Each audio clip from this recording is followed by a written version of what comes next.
Hello, guys and girls of the 1970s. Under the dome. Welcome back to Encased and Playing Hardball. Oh, these poor guys. I can't feel my legs. So we are here, going through. I just ran a few meters back because I like this one. So she cut herself. Someone's talking to me. Someone's talking to me. Salt is everywhere in there too. There in my head. This hand feels really slippery. So all these guys, yeah, have a problem, and here we are at the Nashville relic. Let's check it out. This amber orange ball, hovering above the scientific equipment connected to it, seems to be the reason for what happened in Nashville. You can feel the waves of anomalous radiation emanating from it with your whole body. A pleasant tingling rolls through your skin, and each wave fills your head for a mere moment with strange, rapidly fading images. Without taking your eyes off the sphere, you move closer. Science 40. Let's use the connected equipment to stabilize the relic set. Or maybe let's call Steel loudly. But I have the feeling... Yeah... I want to do this one first. Let's use the connected equipment to stabilize the relic state. You bend toward the equipment. It's possible the slight electric current being emitted somehow stimulates the artifact's activity, so you decrease the voltage. The cooling system is working 1/2 throttle, so you bring it up to 85%.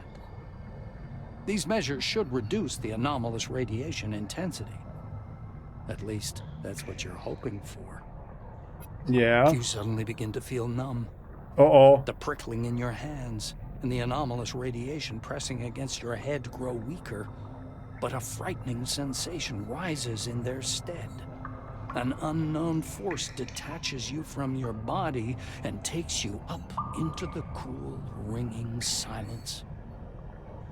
The maelstrom hanging above Nashville embraces you. Uh-oh. All of your consciousness unfolds like a giant canvas, hurling you into a dark auditorium. You see the maelstrom swirling over Nashville. Pulling you from the crumbling walls of the base, it lifts your mind above the world. Oh. It covers the lands of the dome like a gigantic spot, in the swirling shadow of which the lights of human consciousness flicker. Some of them fade away, barely in contact with the maelstrom. Others grow dimmer and blink painfully. Some glow with a strange, cold light. So this maelstrom is I think it's a psionic phenomenon.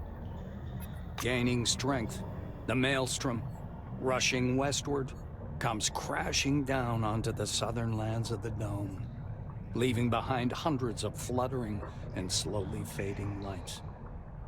After sweeping out Concord and Spire Station, the maelstrom finally calms down. It hangs in the very center of the dome, like a majestic, lazily swirling vortex, and your mind rushes about within it like a shining spark. Gabriel, my colleague and longtime friend, calls it the halo eye phenomenon. He's convinced that this iris pattern, which appears in all the irradiated subjects, is more than a change in pigmentation. This is a symptom, and I assure you it is in no way connected with the mental space phenomenon, a kind of zone of consciousness where people's minds are able to freely meet and connect. What? Yes, mental space phenomenon is my term, from a speech by Gottfried Kerll, May 1977. It takes you some time to realize that you're wandering through a fog. Eventually, the dull, white nothingness begins to dissipate, slowly returning you to reality. A noise fills your ears, a rumble resembling the sound of waves rolling ashore. You step carefully through the white haze. Fragile bits of rock crackle under your feet. Vague shadows appear from the mist over your head. Breached concrete plate bristling with exposed armature. The dusty drill of an earth mover lying on its side. Yellowed documents, boxes. Crushed steel closets that tumbled down through gaps in the floor. The space beneath your feet resembles thick but perfectly transparent ice. A vortex of clouds spins slowly below, the lights still flickering. They're the same lights you saw when you first touched the sphere. The lights are actively moving, wandering, gathering. Iridescent, they form both small and large groups, and the desert far below changes, following their pattern.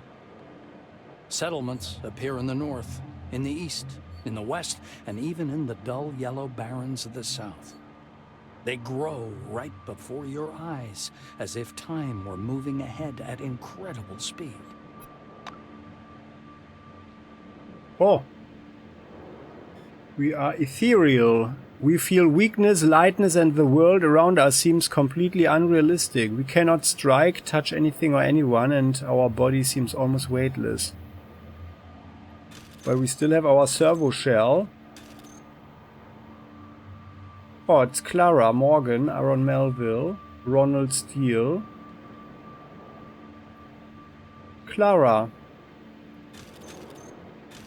Clara is surrounded with white light and mist, her hands clasped in prayer. She reminds you of an angel statue from some reformist church. Seeing you, her expression changes. She crosses herself, mumbling under her breath. I'm not a ghost, Clara. Calm down. She nods timidly. Yes, I see. This, both you and this mist, it's all in my head. Clara never moves her gaze off you. I remember you saying, find the car and drive away. If I knew you were sacrificing yourself, I would have stayed. If someone frees you from your oath out of generosity or humanity, does that mean the oath shouldn't be fulfilled? I still don't know the answer to it. Oh, she feels guilty. You see sorrow and grief in her eyes. I only know that I'm an awful wrongdoer. I hope you're in heaven now. Well, I don't know where we are, where Clara I am. sighs heavily. I see. Why are you appearing to me? Is this some sort of a sign? Do you know about signs? This is when... Her voice suddenly becomes deep and thick. She drawls as if her words were being played from a corrupted tape. Clara's face alters subtly, as if it had turned to stone. Abbott is very kind to me, but his faith is nothing I could get used to. She says in a dull voice. That sounds a bit troublesome. And I think we got a level there. Oh yes, we got 1110 experience points. So actually...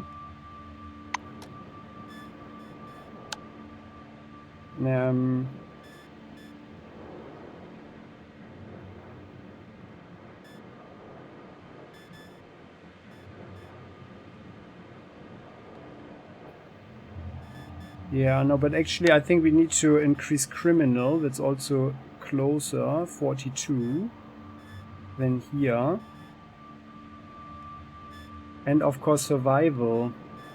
But here, oh no, it's the learnability was in stealth, but that's at 90. Okay, now then I think it's just better if we get survival to 31st, so we have access to the abilities. There, so. And then actually, I think now everything is open. Yeah, that's good. Now everything is fine, and then we just keep the other points, I guess. Science 60. Yeah. Tech. Medicine.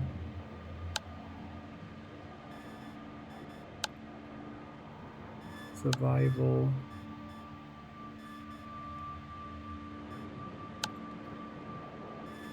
Contraptions.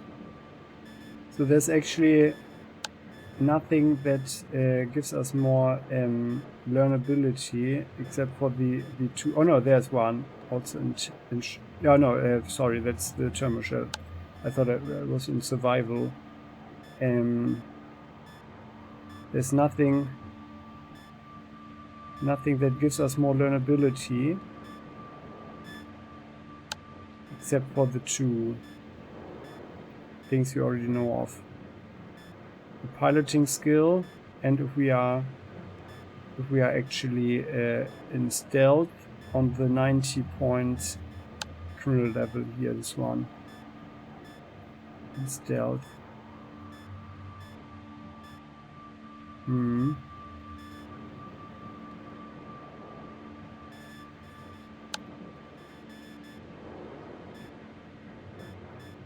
Science.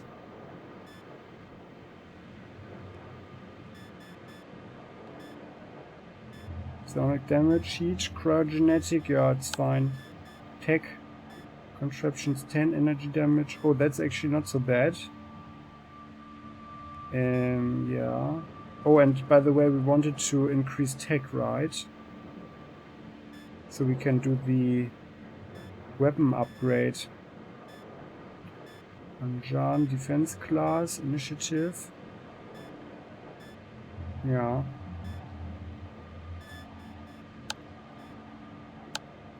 What was that? One perk for free, okay. And the doctor, that was just interesting for the bladed weapons.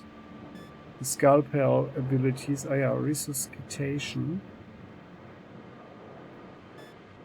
Reviving someone.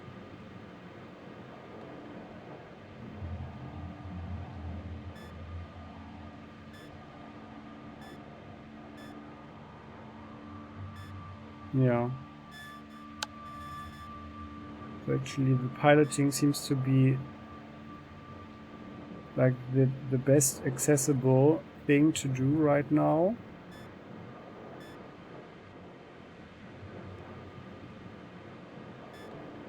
So we can make the most of the servo shell, but we're not getting there, so let's just rather keep the points. Yeah. It's fine. So here, Tim Ginsberg, that was the orange who ran away. Greetings. The orange raises his hand as if aiming an invisible gun at us. Holy shit! He looks at his empty hand with a puzzled expression. Ginsberg looks up and examines our face with a suspicious squint. Do I know you? Oh, yes, I do. Shit. Oh, shit. I should quit with this crap. Those glasses will fry up your brains right quick. Points at his head with an awkward laugh. What crap are you talking about? Ginsberg passes a hand before his face. Have you gone nuts or is it just me? I just said the glasses. The glasses. Church Teleglass. The church sells this crap. Church Teleglass is an electronic augmented reality device developed by technologists of the Church of Maelstrom. Parisians believe such glasses enable them to see the world in its true beauty and communicate with the Maelstrom, which reveals the secrets of the Dome. In a broader sense, teleglasses refers to all devices projecting an image onto a screen before the user's eyes. Before the incident, many Silvers owned such devices. Interesting. It's a virtual reality device that is actually seeing psionic stuff, I guess. He shakes his head. Maybe it's not the glasses. I see all kinds of shit since that day. People pay cash just to speak to me. His face abruptly goes blank and his voice sounds dead and dull. Not everyone can escape from Nashville. That means something, doesn't it? He says, gazing at our face with glassy eyes. Okay, well, the guy is scum. Yeah, certainly scum. So Aaron. Oh. There's the no guy. doubt. The funny, scruffy old man standing before you is Aaron Melville, the old man from the gas station. Yeah, He the gas also station. recognizes you. A smile wrinkles his already wrinkled face. Ah, it's you. Long time no see, sweetheart. Melville examines you closely. Safe and sound, I see. How'd you pull that off? No one survived where you were heading. The only worst place is the center of the dome, where the spire... well, you know. The old man points vaguely upwards with his crooked finger. You're aware, aren't you? The spire is fallen. Now the road's closed. As if folks would want to come here anyway. And here we stay, like crabs in a barrel. He thumps his timber leg on the ground, driving the mist away. Don't think that I'm complaining. My business is on a roll. They come and they go. Sounds interesting, Melville's though. face seems to petrify. He speaks slowly, but flounders anyway. The gas station can be crowded nowadays. Everybody needs my gas station. Folks went crazy, I tell you. Fighting over nothing. The old man woefully shakes his head. Okay, interesting. But at least the gas station still exists, so basically... And we remember the chest, right? That should be maybe something where we should try to go. So here, Ronald Steele. Salutations.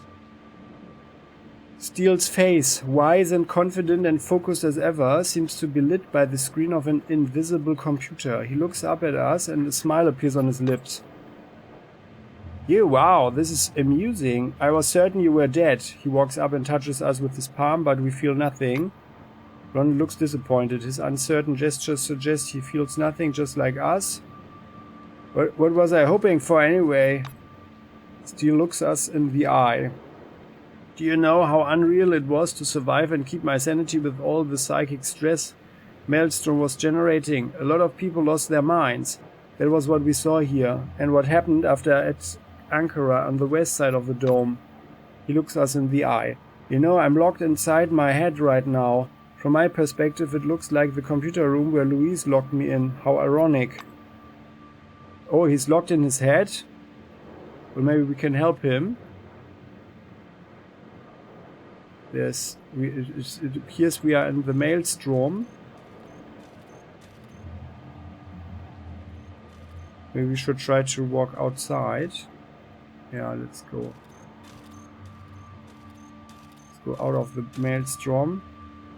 A dazzling supernova-like flash sweeps across your view.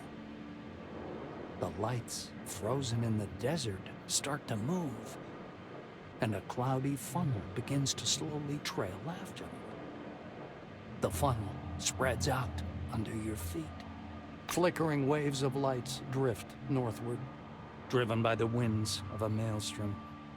Not just a maelstrom. Maelstrom. Its shadow covers the west and south of the dome, as if it was extinguishing the lights scattered across the desert. Stream of psychic energy concentrated close to the center of the dome in the form of a tornado. Megalo anomaly has a destructive effect on the psyche of intelligent creatures. Anyone directly exposed usually goes insane. Less commonly, they acquire psi abilities. Research suggests Maelstrom has a complex consciousness, but no direct evidence of this has yet been found. Interesting. Maybe it's a psionic entity or something. There are more people. Sebastian van Olden and Martin Kingsley. Should we remember them? That's Martin, okay, yeah. And, that's the other scientist, the arrogant one. Van Olden looks the same as he did during your first meeting. The same shiny glasses with thin rims, an arrogant expression, and a stopwatch clutched in his hands. He's examining a shred of mist hanging in the air. He's so involved in his research that he doesn't notice you at first. Meeting your eyes, the scientist instantly darts back. Then he comes up to you and begins to palpate your face. hands and clothes. His fingers seem to sink in your face. Sebastian Van Olden screws up his lips scornfully. Yes, of course. A thought form, like the pink mist, I suppose, or any other similar anomaly. As was to be expected.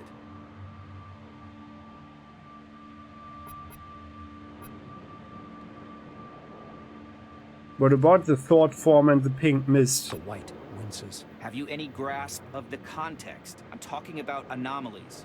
The pink mist is obviously a term particular to this field. A thought form. Well, it's a derivative of this pink mist. Eyewitnesses often see people in it. Sebastian smiles dreamily. I see answers in it myself. Numerological sequences which... But you probably wouldn't understand.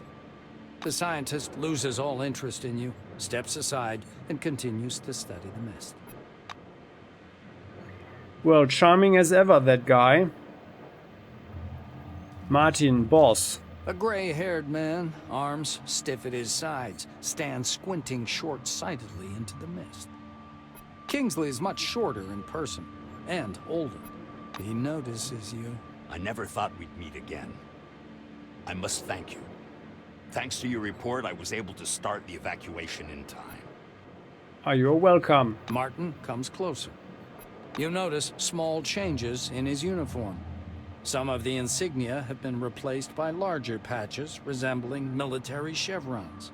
Kingsley nods as if anticipating your question. Yes, the uniform is new, but the man is the same.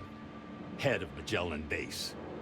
I intended to resign after the incident, but Nakamura decided otherwise. I couldn't argue with her.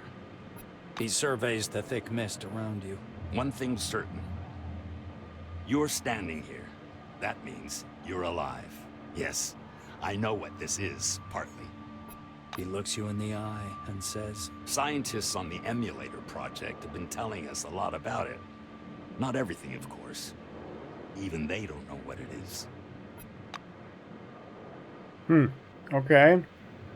It's getting mysterious. Maybe back into the center? No. Oh, there's someone.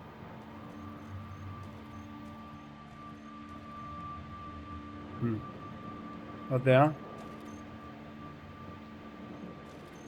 Pictures of people. Well, okay, apparently we need to... Oh, there's someone else. Another picture. Let's walk outside of the you maelstrom. Smell quartz and sand tempered in the sun.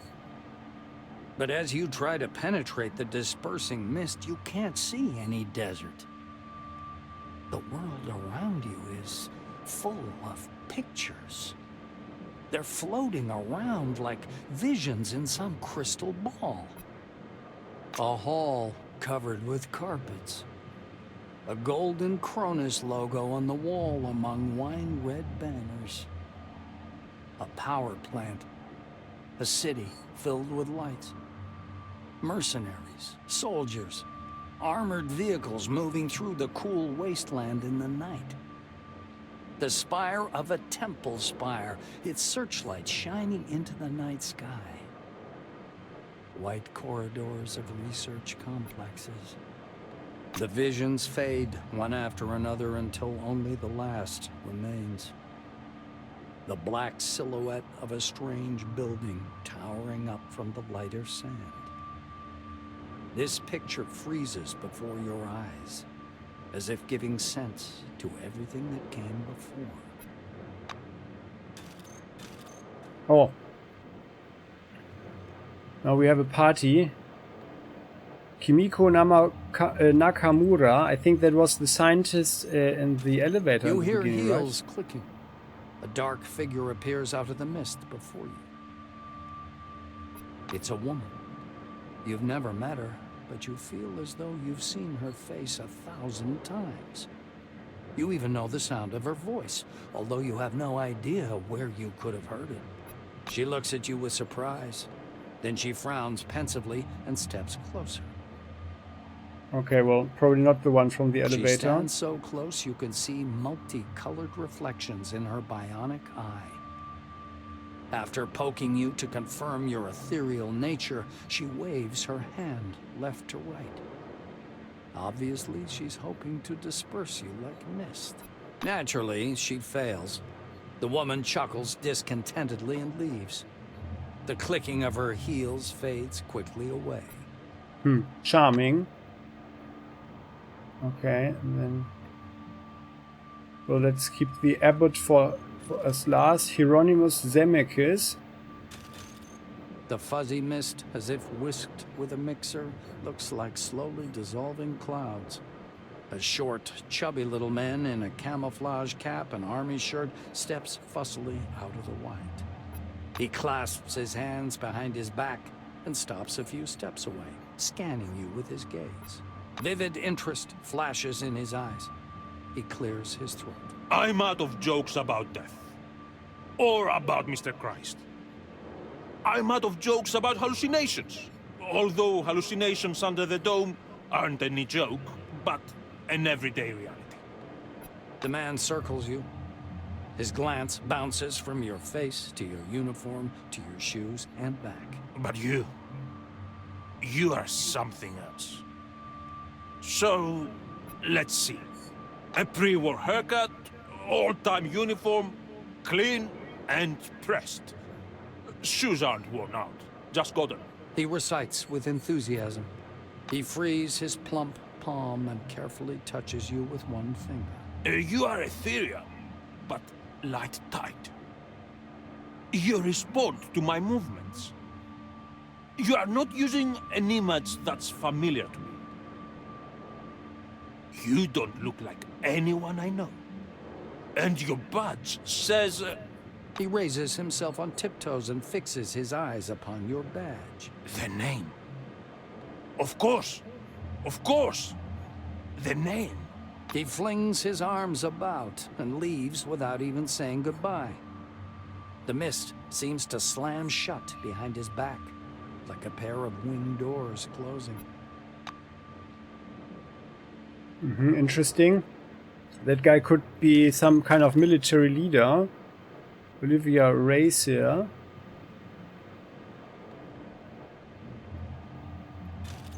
The fluctuant white slowly settles. A man and a woman stand Those before two? you. The woman rolls her eyes discontentedly. Are you serious? Tuesday, I tell you. Wednesday, I tell you. Thursday. How come I always repeat the same thing? I can't sleep without my pills. Oh, poor thing. You're the man. You're responsible for me. The nightstand. The top drawer. There they are. Oh, my pills. Just say pills before we go to sleep. Is that so difficult, Johan? She pushes him lightly on the shoulder. The man nods automatically, lost in thought. The woman clasps her hands in front of her chest. She's boiling with frustration. I can't depend on you, can I? I haven't been able to relax in years because I have to control the situation for both of us. Johan! Hello! My pills! P-I-L-L-S! She's a bit hysterical. Her shouts break through the man's pondering. He comes to his senses and stares at you in surprise. Then he turns to face his companion. Olivia, don't shout. Make a habit of putting your pills on your pillow. Anyway, this isn't about the pills. Olivia falters and points her finger at you. And what is this? Or who is this? Mind telling me, without the never-ending riddles, Johan. Just tell me. Johan gives you an appraising look. Is it Maelstrom? Abbott's trying out a new device? I don't know, darling. Now, be so kind to take these goddamn pills since you remembered. And if you must yell to it quietly, I have a migraine. The woman flings her arms up fiercely and walks away into the mist. Johan lets her go ahead, then follows.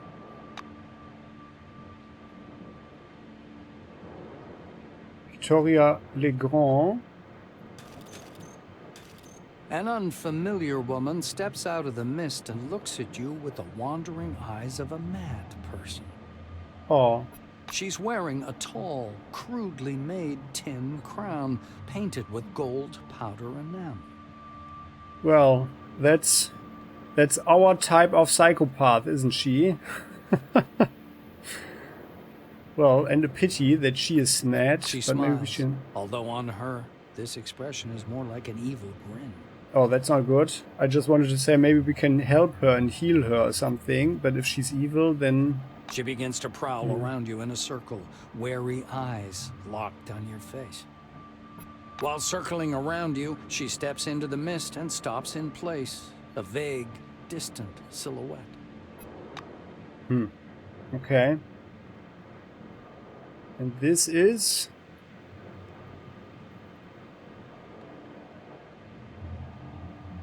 Sabal Singh. The mist fades away. You see a short, dark-skinned man with a grim face. He's wearing a brightly colored turban. You take a step towards him, and he strides forward as if to block your way. The ends justify the means, don't they? Have your scientists nothing better to do, Kimiko? He asks, looking upward. The stranger raises his hand, forcing you to stop. He looks up again. We have to be like the Soviet Union and Germany in the late 1930s. Mutual favors, mutual limits, parity. We've always worked on such terms. As he finishes speaking, his lips stop. The man in the turban keeps standing there, a lean figure looking angrily upward. Okay, interesting. So, it's just us and the abbot.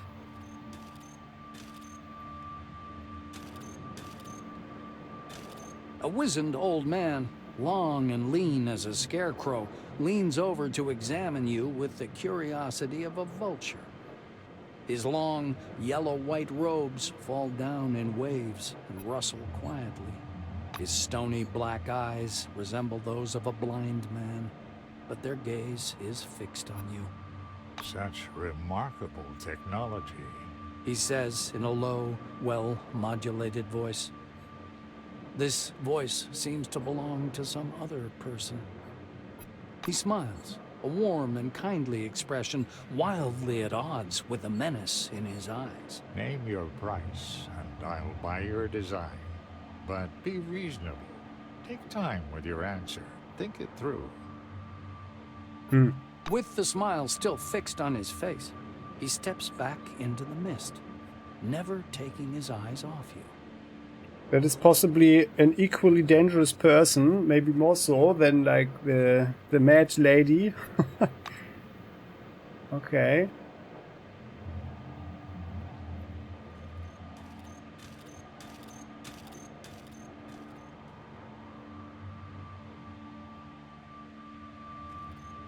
Ah, there was her picture, the blonde one with the tin crown that's painted golden.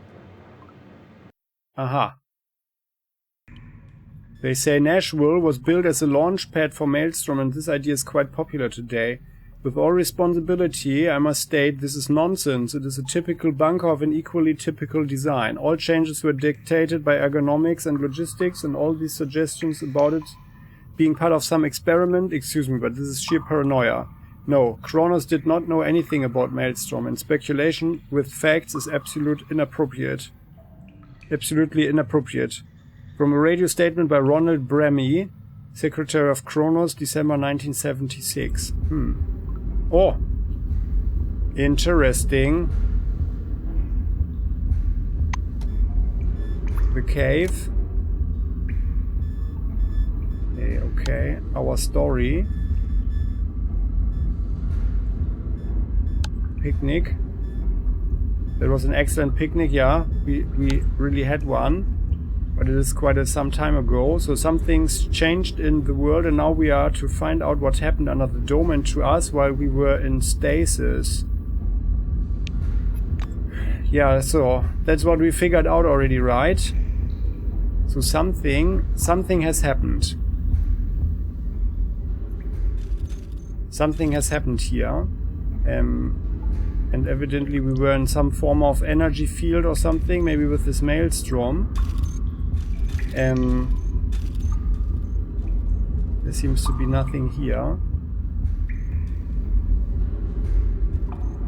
And evidently some time has passed, right? Yeah. And this artifact or this relic seems to be broken. So let's see what happens next. But what happens here, my dear fellow guys and gals of the 1970s under the dome, we will see in the next episode. Thanks for watching. If you want to speculate what actually happened here without spoiling anything, unless you, in case you know already, please do so in the comment section.